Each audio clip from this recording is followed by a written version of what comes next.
Estamos ahora con el señor Absalón Vázquez, quien ha sido una persona muy cercana a Alberto Fujimori. No solo ha sido parte de su gobierno, sino que lo ha acompañado también hasta sus últimos días. Ha sido ministro de Agricultura, congresista y sobre todo amigo del expresidente. Gracias por acompañarnos esta noche. Bienvenido. Muchas gracias, señorita Tatiana. Muchas gracias por la oportunidad. Y acá para estar un rato conversando. ¿Cómo está usted? Bien, ahí con el dolor profundo de que haya partido un amigo. Partió, lo digo de corazón, habiéndolo conocido antes que era presidente, y luego como presidente tuve la suerte y el honor, el privilegio de haberlo acompañado durante todo el tiempo de su vigencia de presidente. Realmente considero que se ha perdido el mejor presidente de toda la época republicana de nuestro país por la gran obra que hizo. Y usted menciona de que algunos hechos que puedan haber enturbiado todo este éxito, yo creo que no es momento de tocarlo, realmente. Hay que, sin apasionamiento, ni sesgos, ni tampoco sin algunos prejuicios. Definitivamente, mire, estamos en un duelo nacional, pero duelo familiar, que es la familia Fujimori, a quienes me van a reconocer, a la señora Keiko, a Kenji, a Isachi, Hiro y a toda su familia. Yo he tenido el honor de conocerlo y realmente están bastante dolidos, pues le dice su padre, De acuerdo, ser querido, y realmente acá es un momento también de que la familia ya sea están unidos. Él ha ido con el calor familiar, ha estado gozando del cariño de sus dos hijos, de su nuera, de sus nietas, que eran sus tesoros para él. Realmente, para mí como amigo, muy satisfactorio de que él haya ido en ese sentido. Lo veía usted el día de ayer en un abrazo profundo y fraterno con Kenji Fujimori, a quien Sí, imagino usted lo ha conocido desde toda la vida, por ¿no? supuesto, niñito, sí. Y también lo hice en su casa cuando llegué el día mismo que falleció, a la media hora que falleció, con la señora Keiko, ¿no? Porque reconozco la calidad humana que tenía ella con su padre y con su madre, ¿no? Y realmente esto me conmovió bastante, verla destrozada a ella, en pleno lloreo, ¿no? Y luego cuando ya me encontré con Kenji, destrozado también, en tal sentido ha sido un día bastante doloroso para mí. Ahí tenemos las imágenes, sí, sin como duda. amigos. ¿Qué se le puede decir a alguien, ¿no?, en un momento así, ¿no? Qué y difícil. es de dolor. Por eso es que yo le diría no tocar hechos que realmente enturbieran ese dolor. ¿Por qué? Porque de hecho han habido unos errores, por supuesto, alguna gente que no le cumplió a cabalidad. Pero lo único que sí le digo, que Alberto Fujimori nunca fue sentenciado por los delitos de lesa humanidad ni violación de los derechos humanos. Nunca. Ni la sentencia, que no estamos de acuerdo porque Fujimori fue inocente, pero sí debe decirse la verdad a la ciudadanía y al mundo, leyendo la sentencia nomás. La sentencia yo lo he leído como 3 veces y no existe la sentencia por lesa humanidad ni violación de los derechos humanos. No lo único que sí fue en la ley peruana. Sí, por eso. Ya. Entonces él fue sentenciado por delito común. El duelo acá, por supuesto, que lo respetamos y lo entendemos, pero es importante, como decía en un inicio, entender la historia como fue, sí, ¿no? Y contar los hechos como ocurrieron. Si me permite, quiero compartir con usted y con nuestra audiencia una nota que hemos preparado respecto a algunos puntos que la gente, sus simpatizantes sobre todo, reconocen en Alberto Fujimori, la lucha contra el terrorismo y que haya también, por supuesto, mejorado la debacle económica en la que estábamos en los años 90. Vamos a verla. Ustedes se sienten contentos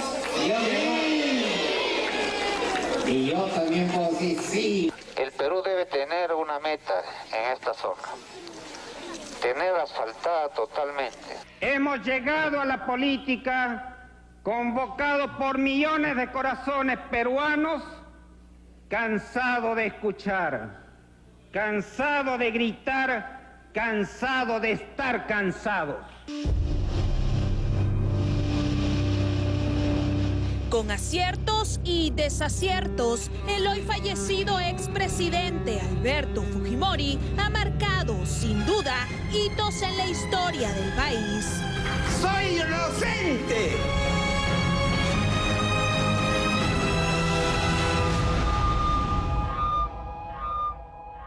Y en las casas de cambio la compra fluctuó entre 17.300 y 17.350 soles.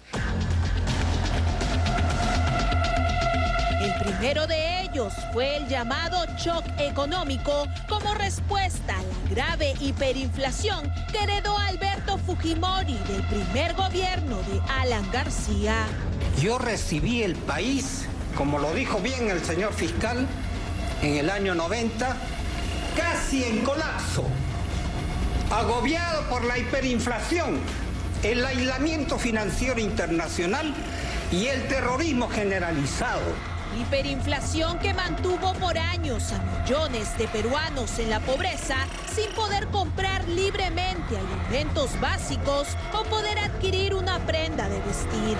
El pan francés, que esta tarde costaba 9.000 intis, costará a partir de mañana 25.000 intis. Que Dios nos ayude. En el año 90 casi no existían salarios porque había 7.500% de inflación, o sea, lo que recibía como salario hoy día en una semana se fumaba. Entonces, los precios subían, había escasez de todo, habían largas colas para comprar leche, arroz, aceite. Reforma económica que fue complementada con la privatización de bancos y 130 empresas públicas que perdían al año 2.500 millones de dólares. Una de las primeras privatizaciones que fueron importantes para atraer capital extranjero fue el de la Compañía Peruana de Teléfonos, que fue adquirida por Telefónica de España.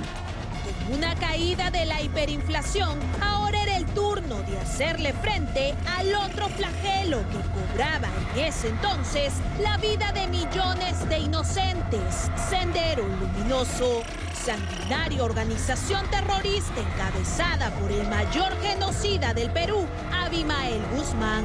Cuando asume el gobierno Alberto Fujimori, ellos ya habían cometido una serie de atentados, la matanza de Acomarca, la matanza de Lucanamarca,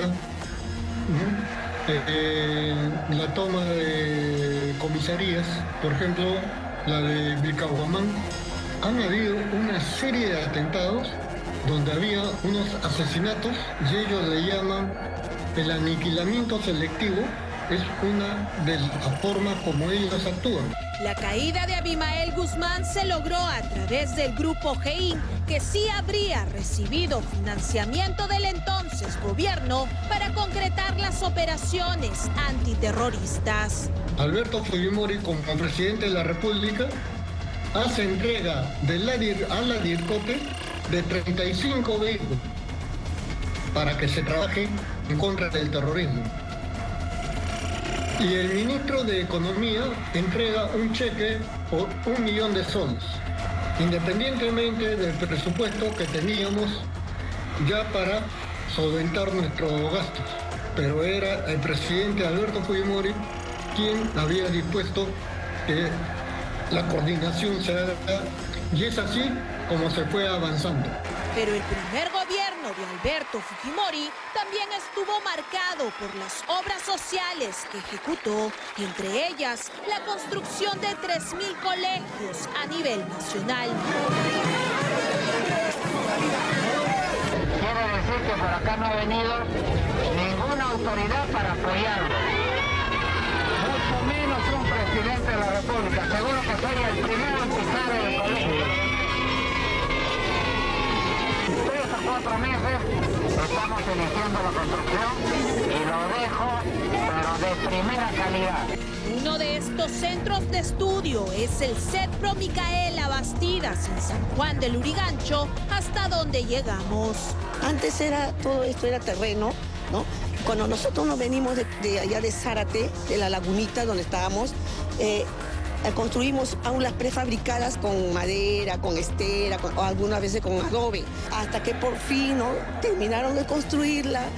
Todo el CEPRO, como usted ve, tiene un buen auditorio, buenas aulas, tiene 3 pisos, y eso ha hecho de que muchos jóvenes del distrito de San Juan del Lurigancho, del Rima, el Agustino, vengan acá a prepararse en una carrera técnica. La construcción y rehabilitación de más de 12.000 kilómetros de carretera también marcó la gestión del popular chino. Desplazarse a lo largo y ancho del país era una verdadera odisea por esos años. Y no hablo de hace mucho, pues hasta inicios de 1990, la escasa y maltrecha infraestructura vial peruana no llevaba al Perú a ninguna parte. Una de estas obras fue la construcción de la Vía Libertadores, que permitió conectar Lima con Ayacucho ya no en 24 horas, sino en apenas 10. Tierras militares por el Perú. ¡Ip! ¡Ra! ¡Ip! ¡Ra! ¡Ra! ¡Ip! ¡Ra! ¡Ra! ¡Ra! Recoge tu micro, bro. Cuidado, hueco. Es en 1995 que durante su gobierno el Perú se vio sumergido en un conflicto internacional con Ecuador, la llamada Guerra del Cenepa. Hacer reconocimiento de todos los que me escuchan, de que los ecuatorianos en ningún momento van a poder vencernos. Una zona de conflicto en la frontera que fue visitada por Alberto Fujimori. El presidente me fue a visitar en el puesto de vigilancia número 1 durante el conflicto del Cenepa. Muertes y enfrentamientos que culminaron en octubre de 1998 con la firma del Acta de Brasilia.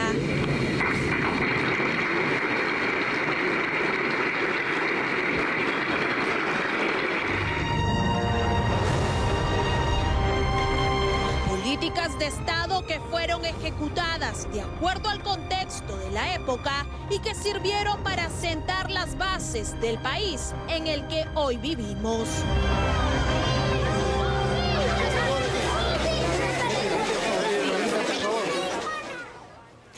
¿Cómo va a recordar Absalón Vázquez a Alberto Fujimori? Como aquel amigo, como aquel ingeniero, como aquel presidente que llegó a los sitios más recónditos, donde jamás había llegado algún alto representante del Estado, donde en esos pueblos tan lejanos que no tenían ni siquiera colegios, no tenían agua, no tenían desagüe. No nos olvidemos que el sentido humano de Alberto Fujimori fue tan profundo, sentido humano. Por ejemplo, yo soy de la sierra, yo soy campesino, ¿ya? Nacido en el campo. Y en el campo, ¿cómo hacían la necesidad de la gente? Al aire libre. Y él, como ingeniero agrónomo y trabajando, decidió que a través de Foncodes se armaran módulos para construir las letrinas, ¿no? Que serán cajitas de madera con su bosfo séptico, todo. ¿Eso qué es? Un sentido humano, para que la gente siquiera valore, ya no haga en el aire sus necesidades, sobre todo las mujeres, ¿no? Realmente eso, para mí, así como también las escuelas en los años más recónditos, ¿no? Su agua desagüe. Y acá en Lima, capital, San Juan de Lurigancho, Cruz de Motupe, Horacio Ceballos, toda esa zona, no tenían agua, no tenían desagüe, no tenían luz, no tenían pistas, no tenían veredas. Y lógicamente en Villa María, Villa El Salvador, San Juan de Miraflores, Comas, etc. ¿Qué hacían la gente, sobre todo las señoritas que venían a estudiar en la noche, llegaban a caminar 1 o 2 kilómetros sin luz, sin nada, lógicamente expuestas a que sean asaltadas, muchos casos de violación, ¿ya? Y eso atacó Fujimori realmente, y hoy día llegó a cambiar. Es lo que me decía, esto hay que convertirlo en verdaderas urbanizaciones populares, con su agüita, luz, desagüe y sus pistas y veredas, que la misma gente colaboraba. ¿Qué pensaba usted, por ejemplo, cuando Alberto Fujimori le comentó que quería entrar en política, que quería ser presidente? Usted que lo conoce más desde la época universitaria, mire, cuando ya le dijo, vente en mi equipo, quiero que seas parte. Sí, mire, realmente él estudió bastante el caso de Perú. Invitaba a muchas personas, muchos técnicos, muchos dirigentes, cómo estaba, para sacar un diagnóstico él, No es que le prepare uno, no, él mismo, para que le cuenten cómo estaba. Horas de horas trabajó para ver cómo era el problema del terrorismo. Y después viajamos inclusive a algunas zonas, para que él mismo vea. Viajamos también a las azucareras, cómo estaba el caos ya. Ya estaba la crisis bien profunda, para que él vea. Como se viajó también a las zonas alpaqueras, con él, para que vea, no le cuenten. Para los asentamientos humanos. Por eso es que el 29 de julio, cuando vienen unas delegaciones de Okinawa, ¿no? Y Yamamoto, esto, no sé cómo es la región de allá, de Japón, y donan a la embajada de Japón para que construyan colegios. Porque él mismo los había enviado a los señores que vinieron a donar para que seleccionen qué colegio. Me acuerdo del Colegio Cruz de Motupe, por ejemplo, acá en San Juan de Lurigancho al fondo, era recóndito. Y ahí decidieron ellos, porque eran de esteras, como 25 aulas de esteras, todas corroídas y que se jalaron. Y ahí el comedor en arena.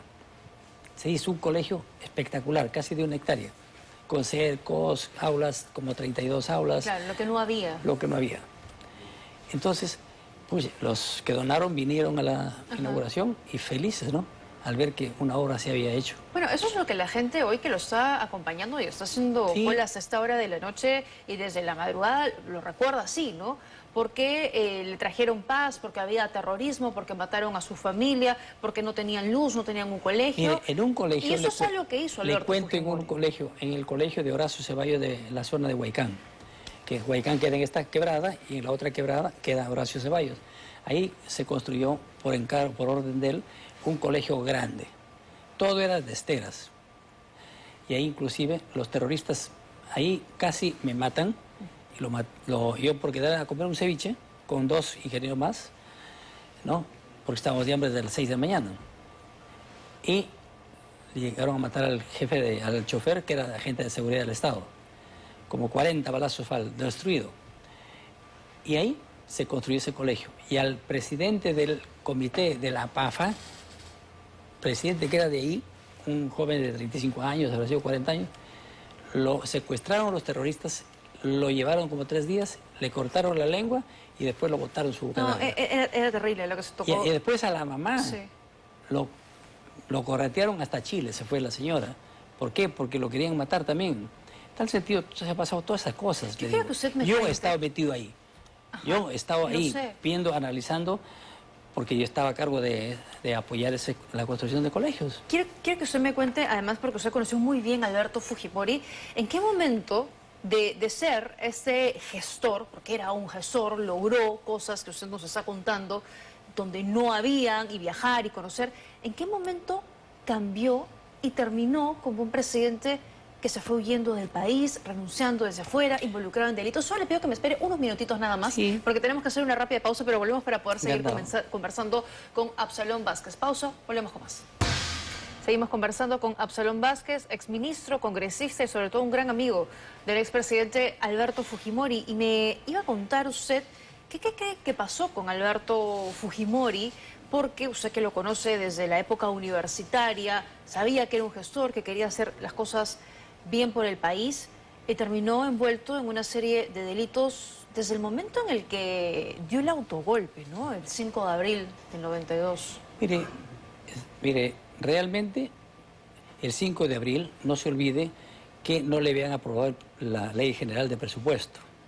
2, la ley para enfrentar al terrorismo con los jueces sin rostro, lo anularon el Congreso. Pero tampoco tenía el Congreso en contra, Alberto Fujimori, ¿no? ¿Ah? Tampoco por supuesto tenía el que Congreso sí. en contra. Pero por supuesto que sí. Revisa usted la historia, ¿no? Entonces, el país se tornaba ingobernable. O sea, usted justifica la medida. Digamos, no justifico, pero sí hay que ver, se da una medida en cómo está el escenario. Es una medida de excepción, realmente. El escenario era ingobernable. Por un lado, 2/3 partes del territorio nacional declaradas como zonas liberadas por el terrorismo, manejadas por Sendero Luminoso. Y nuestra Policía Nacional sin armas, sin nada, retirándose. Es decir, el control al narcoterrorismo avanzaba. Pero Alberto Fujimori se trabajó bajo toda la institucionalidad del país para tomar el control y de hacer las cosas a su manera. Sí, mire, yo no creo fue la intención de esa. Puede haber eso, pero en otro momento juzguémoslo.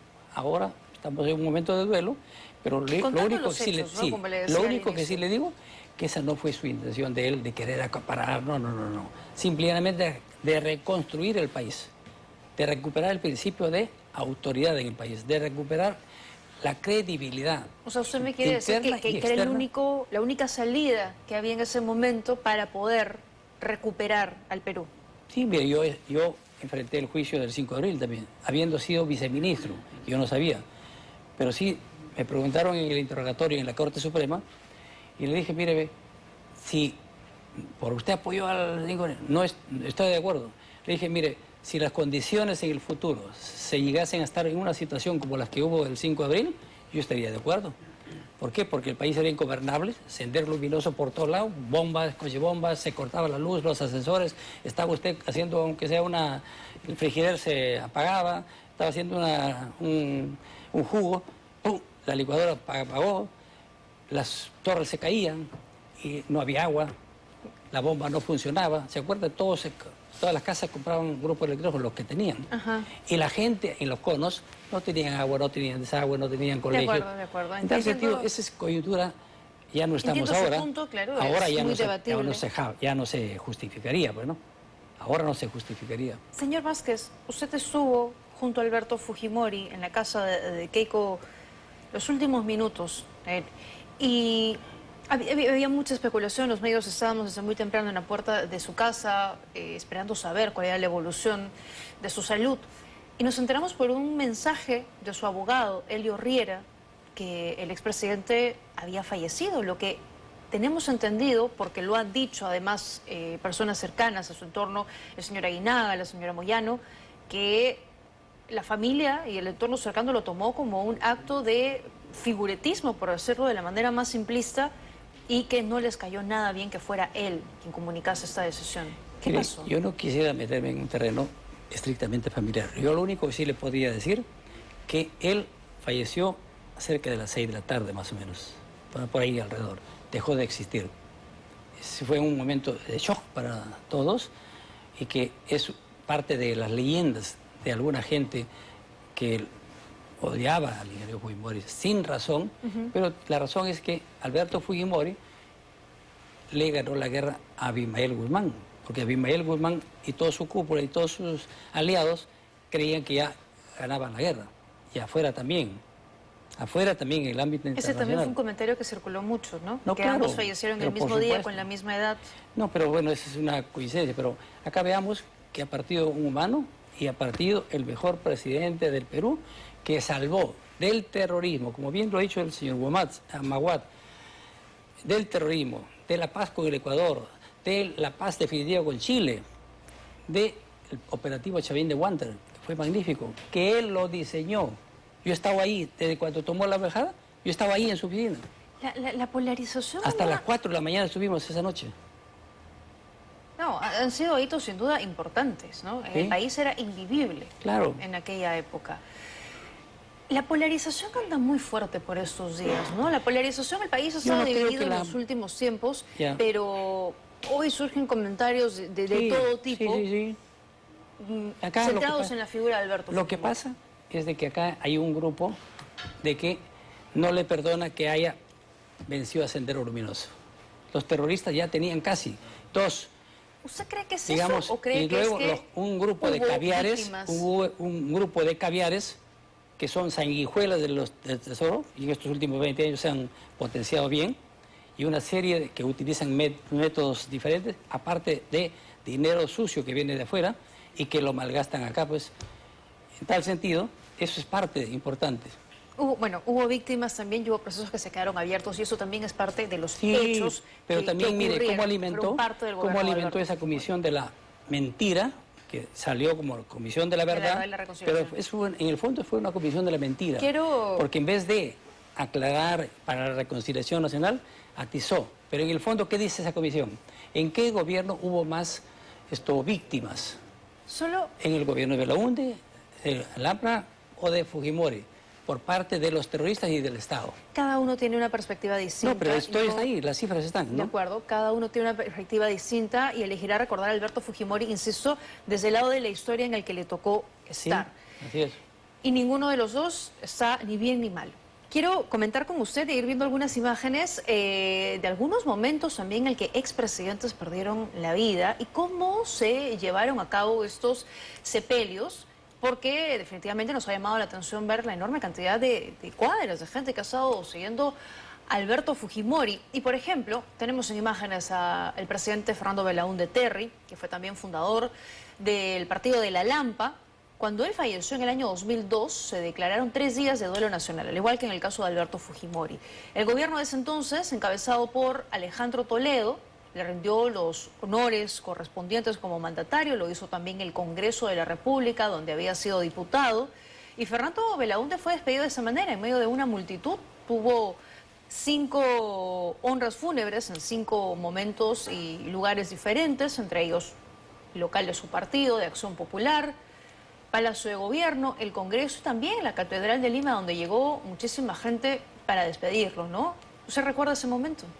Bueno, no se recuerda lógicamente como un hecho lamentable que partió el arquitecto Belaúnde, pero más no asistí, lógicamente, pero vi las imágenes que sí, mucha era gente, multitudinario también, sí, que ¿no? mucha gente fue a despedirlo. ¿No? Tenemos también imágenes del momento en el que falleció Valentín Paniagua, el que asumió el mandato de Perú. Y tenemos imágenes, el momento en el que Luz Salgado le coloca la banda, cuando Alberto Fujimori se había declarado su vacancia, sus vicepresidentes renunciaron, y el señor Paniagua falleció en el año 2007 de una afección cardíaca. Tuvo el velorio, se llevó a cabo en el local de su partido también, en Acción Popular. Recibió los honores correspondientes en Palacio de Gobierno por el entonces presidente Alan García. Ahí estamos viendo algunas imágenes, se ve en la parte posterior a Alan García, lo mismo en el Congreso de la República y en la Catedral de Lima. Una situación donde la gente también recordaba a Valentín Paniagua como aquel que ayudó poco en la reconciliación, ¿no?, del Perú después de episodios bastante complicados para la sociedad y para la política por todo lo que conllevó. Y en el año 2009, el 2 veces presidente Alan García tomó la decisión de terminar con su vida. Él, que fue velado también en el local de su partido del APRA, en la llamada Casa del Pueblo, la cola que se extendió por varias cuadras también en la avenida Alfonso Ugarte, la gente, sus simpatizantes que querían también darle el último adiós. Y ahí tenemos algunas imágenes de lo que fue la despedida del expresidente Alan García, quien además no recibió homenajes de Estado ni de Palacio de Gobierno, porque así su familia lo decidió, y la dirigencia de su partido y también sus parlamentarios que tenían representación en aquel entonces, pues decidieron respetar esa decisión. Este es el más reciente, ¿no? Sí, por supuesto, sí. Hechos lamentables, ¿no? Porque es una persona que pierde la vida y que, dicho sea de paso, ya pasan a descansar eternamente, ¿no? Y claro, con el APRA ustedes han sido muchos rivales políticos, pero una cosa no tiene nada que ver con la otra, con el lado humano, ¿no? Sí. Muchos congresistas apristas, militantes, han acudido también a rendirle honores, a darle el pésame a la familia Fujimori. Por supuesto, dentro de una sociedad civilizada, no significa que estos partidos o dos personas que piensen diferente no dejen de ver el lado humano, ¿no? El lado humano es fundamental. Muy bien. Y tenemos estas imágenes en vivo, ¿no?, de la gente que sigue llegando a despedir a Alberto Fujimori. Sí, y hay delegaciones de Puno, que hoy día había ya, Puno, Cusco, Abancaya, Andahuayla, Nazca, de Iquitos, sí, de Yurimaguas, han estado ahí, de Tingo María, de Pasco, muy bien, de Cajamarca, ¿no? En tal sentido, y lo más curioso, ustedes reparen en ello, vean todas las imágenes, gente muy humilde, gente muy humilde, que al menos sienten que un presidente que los visitó, se acordó de ellos, de sus problemas. Aquí en Lima le resolvió muchos problemas. En tal sentido, acá veamos el lado humano de que ha partido el mejor presidente del Perú de la época republicana, y que descanse en paz Alberto Fujimori, y para mí, como amigo, muy feliz de que su familia unida ahí con sus nietos, hermanos, tíos, etcétera, dándole adiós a Alberto Fujimori. Descanse en paz, amigo. El Perú pero siempre lo va a recordar, va a estar en el corazón y pensamiento de todos los peruanos de bien. Gracias, señor Absalón Muchas Vázquez, por gracias, habernos señorita. acompañado esta noche. Tenemos que hacer